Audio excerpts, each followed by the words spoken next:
여러분 혹시 마이너리티 리포트라고 하는 말을 들어보셨습니까? 아마 이것을 한국말로 옮기면 소수 의견서 정도로 옮길 수 있을 것입니다. 어떤 단체나 위원회에서 의사 결정을 할 때 다수로 한 의견이 통과되었다고 하더라도 반대 의사를 표했던 이 소수의 의견을 보고서의 형태로 남기는 것, 그것을 보통은 마이너리티 리포트라고 합니다. 자, 예를 들어서 법원에서 판결을 내리는데 판사들이 만장일치로 어떤 판결을 내리면 좋지만 만장일치가 아닐 때 그 반대했던 소수의 의견을 반드시 남겨서 기록하도록 되어져 있는데 이런 것들을 보통 마이너리티 리포트라고 하는 것입니다. 이런 마이너리티 리포트가 시간이 흘러서 어떤 판결이 가지고 있는 역사적인 의의를 다시 돌아보거나 재평가할 때 굉장히 중요하게 사용되기도 합니다. 왜냐하면 어떤 시기에 어떤 특정한 그룹이 다수에 의해서 결정을 내렸다고 하더라도 그것이 모든 시대의 진리는 아닐 수 있기 때문에 그런 것이죠. 오늘 우리가 함께 읽은 사사기의 본문은 어떤 면에서 보면 일종의 마이너리티 리포트라고 할 수가 있습니다. 왜 그럴까요?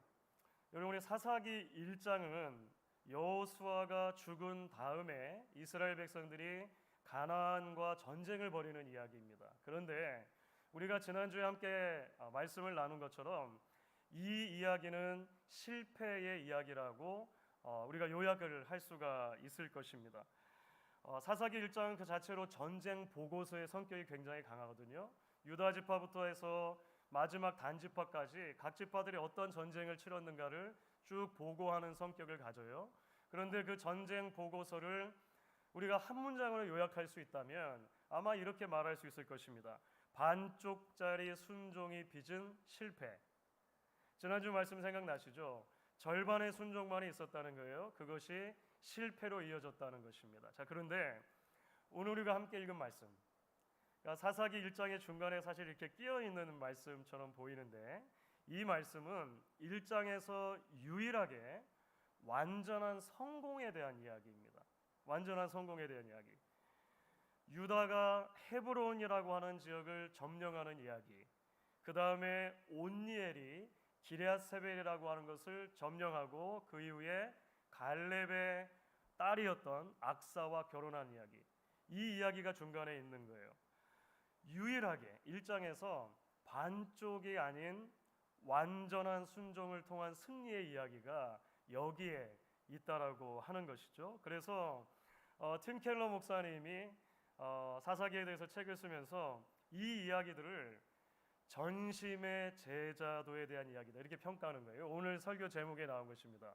전심의 제자도에 대한 이야기다 이렇게 평가를 해요. 자, 그런데 여러분, 이 지점에서 우리가 기억해야 할 아주 흥미로운 점 하나가 있습니다. 그게 뭐냐면요, 사실 갈렙, 온니엘, 악사 이야기는 이미 여호수아 15장에 한번 기록된 이야기라고 하는 것입니다. 자, 이게 무슨 말이냐면 오늘 함께 읽은 말씀 중에 사사기 1장 10절부터 15절과 여호수아서 15장 14절부터 19절을 이렇게 나란히 놓고 비교해 보면 거의 비슷한 내용입니다. 그러니까 사실은 사사기 말씀이 여호수아 말씀을 그대로 옮기고 있는 것이라고 볼 수가 있어요. 다른 점이 있다면 사사기 본문에서는 헤브론 지역을 점령하고 그곳에 있었던 세 아들들을 쳐서 물리친 것이 유다 지파가 한 것처럼 보이잖아요. 여호수아서에서는 그것이 갈렙이 한 것으로 기록되어 있습니다. 이 정도의 차이가 있어요. 실제적으로 사사기 1장 20절을 보면 그런 정보가 다시 추가됩니다. 헤브론을 점령하고 그곳에 있었던 아낙의 세 아들 물리친 것은 사실은 갈렙이 한 것이다. 이렇게 다시 우리에게 추가 정보를 주고 있다는 것입니다. 자, 다시 말하면 무슨 말입니까? 오늘 우리가 함께 읽은 본문에 있는 갈렙 이야기, 온니엘과 악사 이야기는 사실은 여호수아가 죽은 다음에 있었던 일이 아니고 여호수아 죽기 전에 여호수아 시대에 있었던 일이라는 말인 거예요. 여러분, 이게 이해가 되셔야 됩니다. 사사기 1장은 여호수아가 죽은 다음에 있었던 이스라엘의 정복 이야기를 다룬다고 했잖아요. 그런데 사사기 저자는 너무나 태연하게 아무렇지도 않은 것처럼 여호수아가 죽기 이전에 한참 전에 있었던 어떤 사건을 가지고 와서 여기에 끼워 넣었다라고 하는 것입니다. 그리고 이 이야기가 마이너리티 리포트처럼 다른 모든 실패 이야기 가운데 성공 이야기로 들어 있다고 하는 것이죠. 왜 그랬을까요? 자연스러운 질문이잖아요. 왜 여기에 이 이야기가 끼어 있는가? 이 마이너리티 리포트의 목적이 무엇이냐라고 하는 것입니다. 그렇습니다, 여러분. 이 이야기는 유다 지파를 비롯해서 모든 지파들이 마땅히 살아야 했을 모습을 보여주는 것입니다. 그런데 실패했다는 것이죠. 거기에 초점이 있긴 합니다만 하나님의 백성들이 이랬어야 할 모습을 이전의 이야기에서 미리 나중에 가져다가 끼워 넣었다라고 하는 것이죠. 이스라엘이 보여주었어야 할 삶의 모습이 무엇인가? 절반의 제자도가 아닌 전심의 제자도다라고 하는 차원에서 이제 이야기를 해주고 있는 것입니다. 그렇다면 여러분, 우리가 사사기 1장에 이 마이너리티 리포트를 통해서 발견하는 하나님이 오늘날 우리에게 기대하시는 삶의 모습, 제자도란 무엇이라고 정리해 볼 수가 있을까요? 우리가 앞으로 갈렙, 오니엘, 악사 이야기를 조금 더 찬찬히 들여다보면서 저와 여러분에게 주시는 메시지를 더듬어 가려고 합니다. 오늘은 함께 본문을 전체를 읽긴 했습니다만 특별히 갈렙 이야기에 조금 초점을 맞춰서 살펴보고 우리가 다음 시간에 살펴볼 때 오니엘과 악사 이야기를 중심을 두고 묵상을 했으면 합니다. 여러분 말씀드린 대로 갈렙이 헤브론을 정복하는 이야기는 여호수아서에 이미 나와요. 여호수아 15장에 나옵니다. 오늘 어쩔 수 없이 그래서 여호수아 말씀을 조금 사사기 말씀과 비교하면서 더듬어 말씀을 살펴봐야 할 것 같습니다. 먼저 여호수아서 15장 13절과 14절을 보면 이렇게 되어 있습니다. 여러분 읽으실 수 있으면 같이 한번 읽어주시면 감사하겠습니다. 여호와께서 여호수아에게 명령하신 대로 여호수아가 기럇 아르바 곧 헤브론을 유다 자손 중에서 분깃으로 여분네의 아들 갈렙에게 주었으니 아르바는 아낙의 아버지였더라. 갈렙이 거기서 아낙의 소생 그 세 아들 세세와 아히만과 달메를 쫓아내었고 이렇게 되어 있습니다. 헤브론이라고 하는 곳은 해발 900m가 넘는 산지입니다. 그러니까 지형이 좀 험한 곳이라고 하는 거예요. 여호수아가 이스라엘의 각 지파에게 땅을 분배해 주면서 앞으로 살아갈 땅을 분배해 주면서 유다 지파 중에서 특별히 갈렙 가족에게, 갈렙 가문에게는 이 험한 헤브론 땅을 분배해 주었다라는 이야기가 되는 것입니다. 그렇죠? 이 헤브론은 험한 산지일 뿐만 아니라 그곳에 이미 다른 사람들이 거주하고 있었는데 그 가나안 사람들이 아낙 자손이라고 되어 있습니다. 아낙 자손은 고대 사람들에게 특별히 이스라엘 사람들에게 있어서 거인 족속으로 알려져 있었습니다. 덩치가 굉장히 큰 사람들인 거예요. 여러분 기억해 보시면 민수기 13장에서 모세가 12 정탐꾼들을 가나안 땅에 보냈을 때 이 12 정탐꾼들의 마음이 주눅들게 되는 여러 일들이 있었는데 그 중에 하나가 가나안 땅에 있는 아낙 자손들 때문이었습니다. 아낙 자손들하고 이렇게 척 비교해 놓고 보면 이스라엘 사람들이 나는 메뚜기구나 우리는 메뚜기 같구나 여길 정도로 아낙 사람들은 장대한 사람들이었다라고 하는 것입니다. 자, 그런데 여러분 갈렙이 이 헤브론을 보란 듯이 점령한 거예요. 그렇죠? 그리고 그 헤브론에 거주하고 있었던 아낙 자손들의 리더라고 할 수 있는 세세, 아히만, 달메 삼형제거든요. 쓰리 브라더스.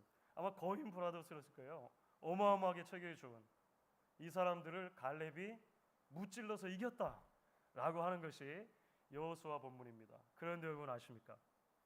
사실 여호수아 15장 바로 직전 여호수아 14장을 보시면 갈렙이 이런 승리를 거둔 것과 관련해서 아주 흥미로운 사전 정보 하나를 우리에게 제시해 줍니다.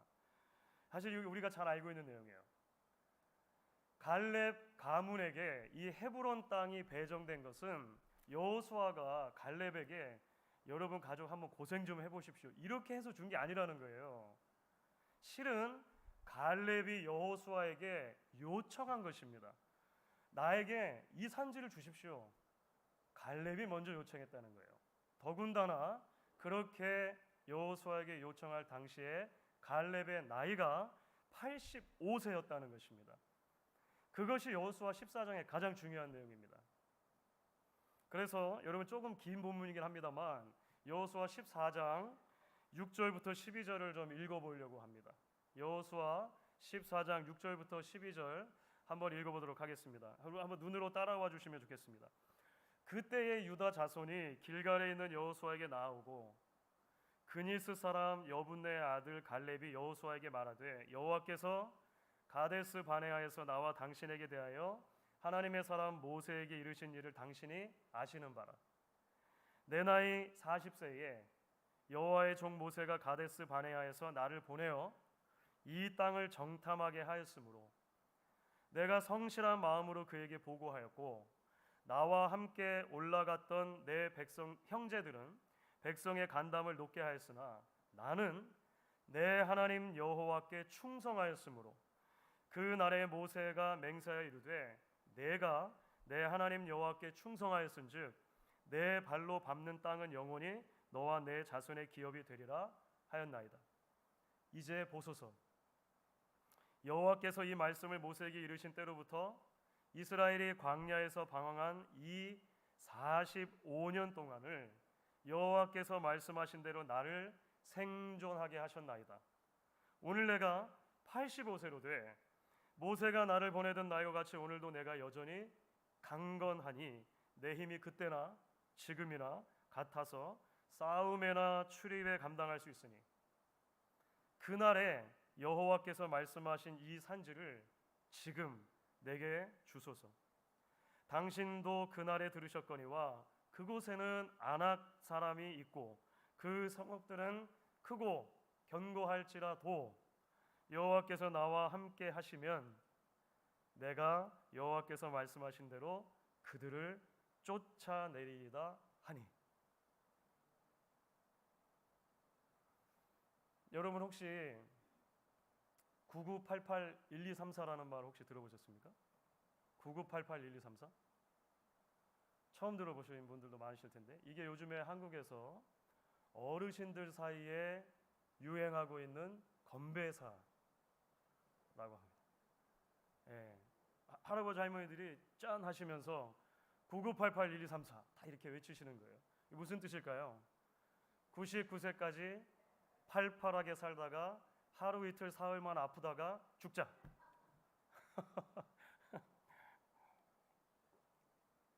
고개가 막 끄덕여지시죠.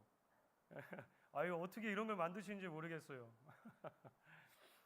여러분 그런가 하면 한 10년 전쯤에 발표가 돼가지고 꾸준한 사랑을 받고 있는 그 가요가 있죠. 내 나이가 어때서? 라고 하는 가요 있지 않습니까? 사실 저는 전곡을 처음부터 끝까지 들어본 적 사실 한 번도 없는데 그 중간에 찾아보니까 가사가 이런 내용이 있더라고요. 가사가 거울 속에 비춰진 내 모습을 바라보면서 세월아 비켜라 내 나이가 어때서 사랑하기 딱 좋은 나이인데 이렇게 이제 가사가 되어 있더라고요. 여러분 오래도록 건강하게 열정적으로 살고자 하는 것은 뭐 인간 마음 깊은 곳에 있는 본능인 것 같습니다. 그렇죠? 지난주 수요일이었습니다. 우리 실로암 선교회에서 헌신 예배를 드렸습니다. 교회의 가장 어르신들인 우리 실로암 선교회에서 정성스럽게 예배를 준비해 주셨고 또 찬양도 올려주시는 그런 모습을 보면서 마음 한켠 깊은 감사 또 감동이 있었습니다. 사회 보시는 장로님께서 이제 예배가 다 마쳐지고 광고를 하시면서 이런 말씀을 하셨어요. 여러분 우리 교회 기도 제목을 보면 온통 실로암 회원들 뿐입니다. 이런 말씀하셨어요. 기도 제목을 올라 있는 우리 성도님들 명단을 보면 대부분 실로암 선교회 회원들이시라는 겁니다. 건강 문제로 고생하시는 분들이 많은데 계속적인 기도를 부탁드립니다. 이런 광고를 해주셨어요. 여러분 사실 이민 사회의 고령화 그리고 그에 따른 교회의 고령화라고 하는 것은 엄연한 우리 시대의 현실이라고 할 수 있습니다. 우리 교회 역시도 제가 부임한 이후에 12년간을 거의 그대로 함께 고령화되었다고 해도 과언은 아닐 것 같아요.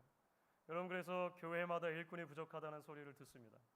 어느 교회나 마찬가지입니다. 교회마다 이런저런 육신의 질병으로 병원 신세를 지거나 치료받으시는 분들이 많은 것도 우리가 그냥 직면한 현실입니다. 여러분, 그래서 담임 목사로서 기도의 자리로 나아갈 때마다 우리 장로님께서 광고를 해주셨던 것처럼 실로암 선교회들을 포함해서 육신의 연약함을 가지고 안타까워하는 많은 분들을 위해, 고령화되고 있는 그 교회 현실을 위해 기도하지 않을 수가 없습니다.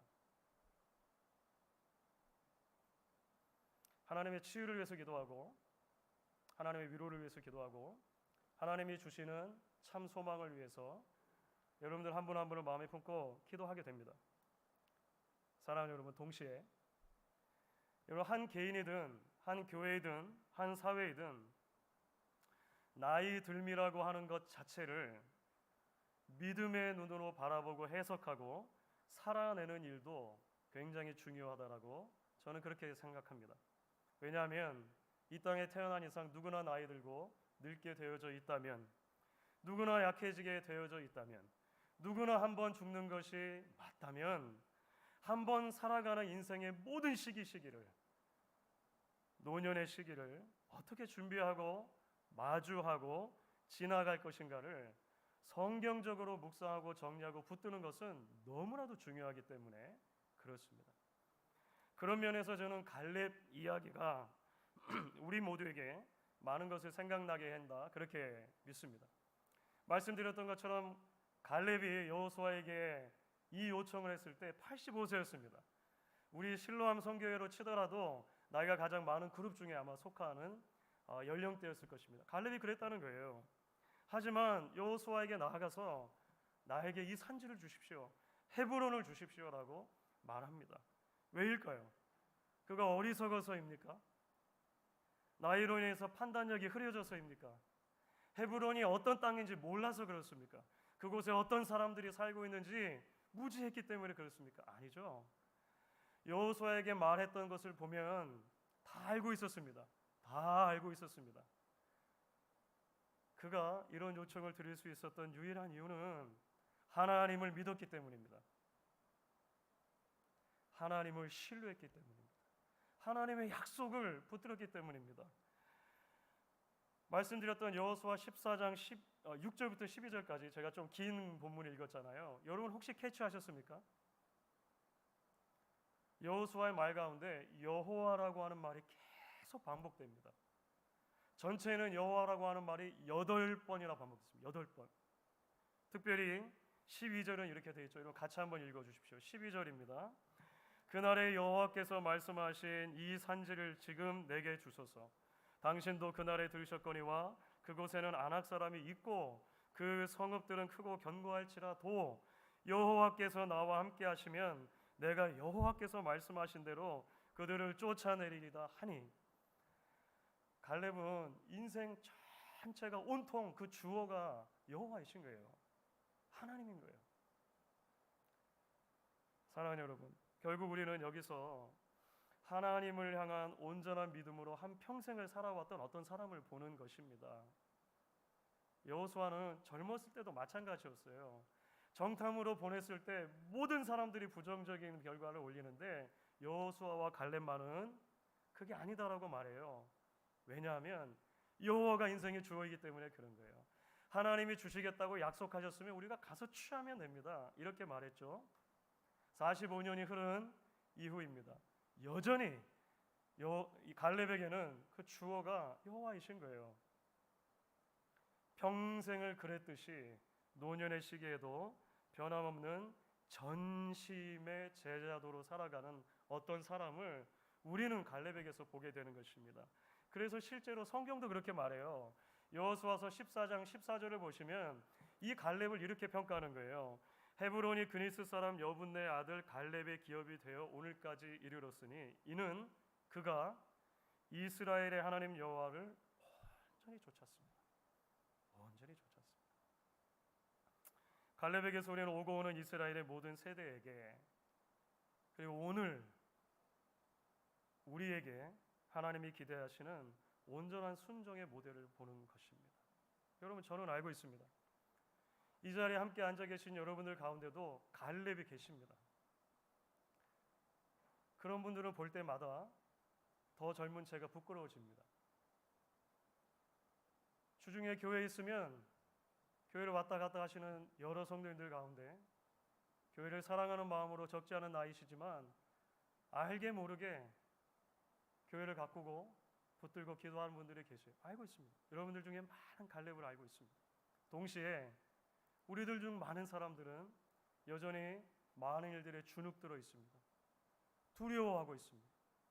지금 살아가고 있는 인생의 우리의 계절을 어떻게 하나님께 드려야 할지 여전히 막막한 우리들도 있을 것입니다. 오늘 말씀이 우리 모두에게 주시는 하나님의 말씀으로 들려질 수 있으면 좋겠습니다. 이런 담대한 믿음의 사람 갈렙의 모습이, 그래서 우리가 앞으로 계속 사사기를 살펴볼 때 여러 이스라엘의 모습과 대조를 이룬다는 것을 보게 됩니다.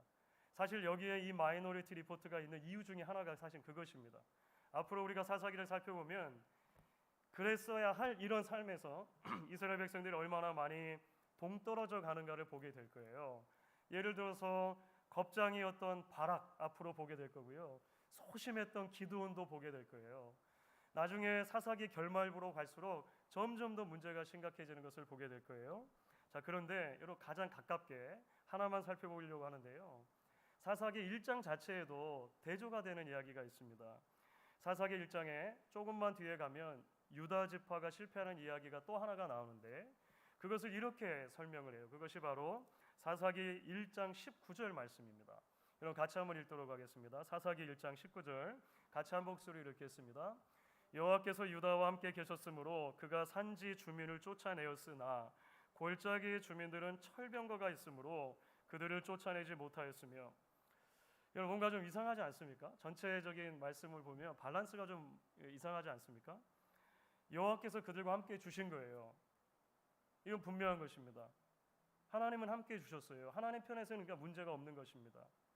왜냐하면 하나님이 약속해 주셨기 때문에 그래요. 그래서 이스라엘 백성들이 산지에 있는 가나안 족속을 쫓아냈다는 거예요. 우리는 이제 알죠. 이 산지에 있는 유다 가나안 산을 쫓아낸 것이 사실은 갈렙이잖아요. 갈렙. 이전 얘기잖아요. 그런데 이제 이어지는 이야기에 문제가 나오는 거죠. 더 나아가서 전쟁할 때 유다 지파가 골짜기에 있는 가나안 사람들을 쫓아내지 못했다는 거예요. 이유가 무엇입니까?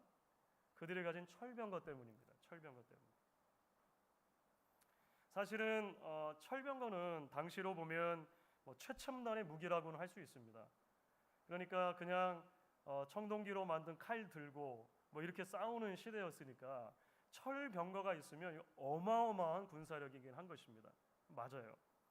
그런데 사실은 사사기 안에도 보면 철병거 이야기가 또 한 번 등장해요. 그게 나중에 드보라라고 하는 사사 때입니다. 드보라 때 보면 가나안의 왕 야빈이 있고 그 야빈의 군대 장관이 시스라인데, 시스라는 뭘로 유명했냐면 철병거 900대를 가지고 있는 어마어마한 전투력으로 유명한 장군이었습니다. 그러니까 철병거 한 대만 있어도 이게 어려운데 900대. 그런데 여러분, 어땠는지 아십니까? 이스라엘 백성들이 이겨요. 철병거 900대를 가진 그 가나안 족속을 이긴다라고 하는 거예요. 하나님께 순종했던 드보라가 있고 함께 협력했던 이스라엘 백성들이 있기 때문입니다. 물론 그 당시에 문제가 있죠. 나중에 살펴볼 것입니다. 문제는 뭡니까? 여기서 말하고 싶은 것은 철병거 자체가 문제가 아니라는 것입니다. 철병거가 하나님을 신뢰하는 믿음의 문제이고 믿음으로 하나님의 명령하는 순종의 의지가 문제라는 것입니다. 의지가. 오늘 19절 말씀을 보시면 후반부에 이렇게 되어 있죠. 그들을 쫓아내지 못하였으며. 쫓아내지 못했다라고 번역된 구절이 있는데요. 이것이 못했다라고 했기 때문에 마치 철병거 때문에 이게 전혀 불가능한 일이었다라고 이해될 수 있잖아요. 불가능했다. 그래서 사실은 어떤 영어 성경들도 이것을 they could not drive out, 그러니까 할 수 없었다, 능력의 ability의 문제인 것처럼 번역하기도 합니다. 사실 히브리어 원문은 그런 의미는 없습니다. 능력의 문제가 아니고 그냥 단순하게 그들을 쫓아내지 않았다라고 번역이 충분히 가능한 구문입니다. They did not drive. 그러니까 철병거 때문에 불가능한 건 아니었다는 거예요. 그들이 할 의지가 없었다는 거예요. 영어 그렇잖아요. Can you speak English? 이렇게 말한 거하고 Do you speak English? 이게 다르잖아요. 영어를 말할 수 없는 게 아니라 나는 영어 안 말해. 할 수는 있지만 I don't speak English. 이 어감이 완전히 다른 거잖아요. 그렇죠?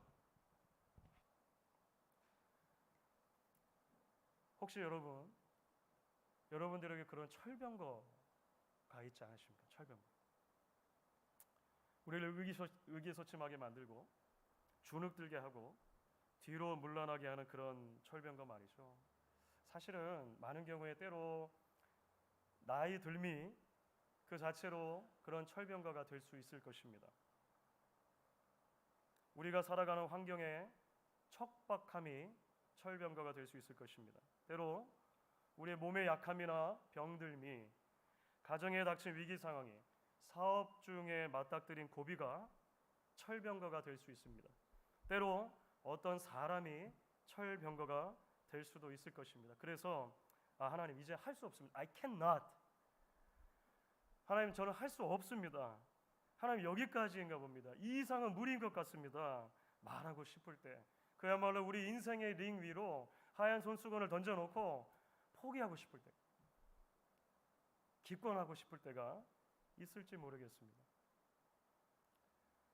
여러분 아주 흥미로운 것은 여호수아서에도 또 한 번 이 철병거가 등장한 적이 있는데요. 여호수아 17장에 보면 요셉 지파도 그랬다. 요셉 지파.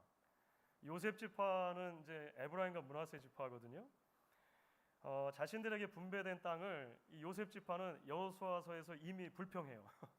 우리 마음에 안 듭니다 하면서 여호수아에게 말하는데 이렇게 이렇게 말을 합니다. 우리에게 주신 땅은 전부 산지뿐입니다. 뿐만 아니라 그들에게 다 철병거가 있습니다. 우리는 못합니다. 그게 원래 요셉 지파가 한 말이었어요. 산지이고 철병거가 있고 그래서 우리는 못합니다. 갈렙하고 너무 대조적이죠. 그때 여호수아가 한 말이 바로 이 18절의 말씀입니다. 여호수아 17장 18절 여러분 같이 한번 읽겠습니다. 비록 삼림이라도 내가 개척하라. 그 끝까지 내 것이 되리라. 가나안 족속이 비록 철병거를 가졌고 강할지라도 내가 능히 그를 쫓아내리라. 저는 하나님께서 지금도 저와 여러분에게 그렇게 말씀하신다고 믿습니다. 여러분 신약의 관점에서 보면 사실 우리는 구약 백성들이 누렸던 것과 비교할 수 없는 약속을 누리고 붙들고 있는 사람들입니다. 하나님은 우리를 위해서 아들까지도 아낌없이 보내주시고 우리 죄를 사해 주셨습니다. 구원은 원래 우리가 할 수 있는 게 아니에요. We cannot 이라고 말할 수 있는 유일한 부분이 있다면 아마 우리의 구원일 거예요. 그건 우리가 안 되는 거예요. 그런데 하나님께서 아들을 보내주셔서 우리가 할 수 없는 구원을 이루어주시고 우리 위에 그것을 선물로 주셨습니다. 그 예수님께서 지금도 우리에게 이렇게 약속해 주세요. 내가 세상 끝날까지 너희와 항상 함께 있으리라. 놀라운 약속입니다. 뿐만 아니죠. 약속대로 성령이 오셨어요. 성령이 지금 우리 안에 거하십니다. 여러분 한 사람 한 사람 안에 우리 교회 안에 거하시고 우리의 기도를 들으시고 우리 위해 중보해 주시고 우리를 위해 위로해 주십니다. 그러므로 사랑하는 여러분, 오늘 이야기는 오늘 함께 모여 예배하는 우리 모두에게 도전이 되는 말씀일 것입니다.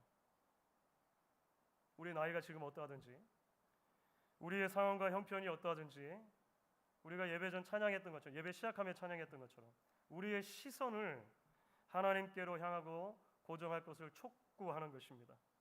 주님을 의지함으로 오늘 지금 나의 자리에서 전심의 순종을 드리는 삶으로 초대합니다. 높은 산지가 문제가 아닌 것입니다. 거기 살고 있는 거대한 거인들이 문제가 아닌 것입니다. 나이도 문제가 아니고 철병거도 문제가 아닌 것입니다. 세상 끝날까지 함께 하시만 하나님의 약속을 신뢰하느냐 안 하느냐가 문제죠. 하나님 여호와를 온전한 마음으로 붙들고 좇느냐가 문제일 것입니다.